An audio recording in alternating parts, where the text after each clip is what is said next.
Next weekend, the COP26 meeting gets underway in Glasgow with an aspiration to have all countries commit to a net zero emission policy by 2050. But already its ambitions are being dulled. For example, China's President Xi Jinping will not be there, nor will Russian President Vladimir Putin. So in other words, one of the biggest producers of emissions, one of the biggest consumers of energy, both of them big, will not be there. Saudi Arabia, the world's biggest oil producer, says it will commit to net zero by 2060, not 2050.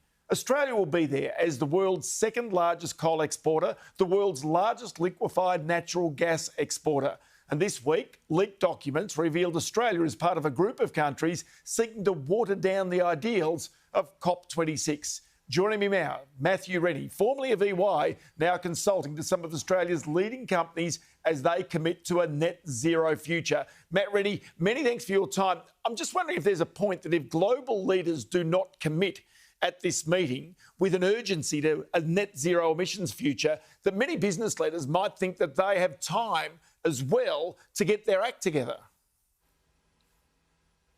Yeah, and look, I think, Ross, it's a good point. One of the things that we are seeing, though, is that many of these companies, particularly those that are trading internationally or exporting to countries that are committing to net zero, are being pulled into this ecosystem, this net zero ecosystem, either through a financing lens, because it's easier to refinance when you have a transition plan and where you've thought about what's happening with your export revenues, but also on the procurement side. It's becoming more difficult to do business with European-based countries or companies who have committed to net zero from Australia without having made those commitments yourself.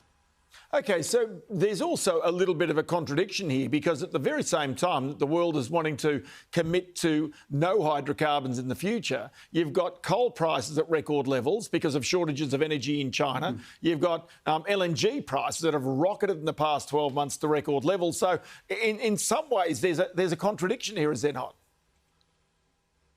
Yeah, it's really interesting. I mean, one of the schools of thought is that Australia has some of the most competitive minerals in the world, and therefore, even as other countries start to use less, that we might experience an unprecedented boom.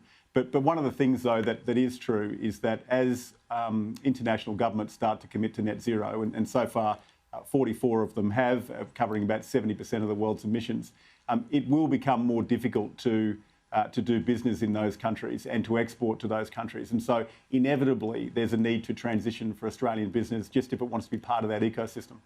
OK, so are there surely not, though, some industries, and I'm sitting here thinking of airlines, I'm thinking of big interstate transport businesses, that it's not easy unless there is a leap of technology that takes them to a new energy source, that they will find it very difficult to commit to net zero. Now, sure, they can mitigate, they can go and plant trees or forests or whatever it might be, but until you get a breakthrough in technology, it's going to be harder.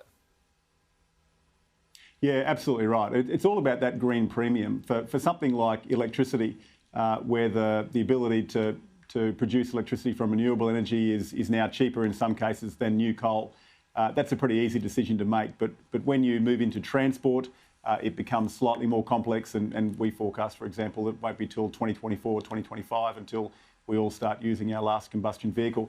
But then as you move down into steel, concrete, plastics, the decisions become a lot harder and the cost of abatement becomes harder. But aircraft's a great question. I mean, there's a golden rule, and that's that the more heavy an object is, the more difficult it is to move with electricity, because batteries obviously are pretty heavy.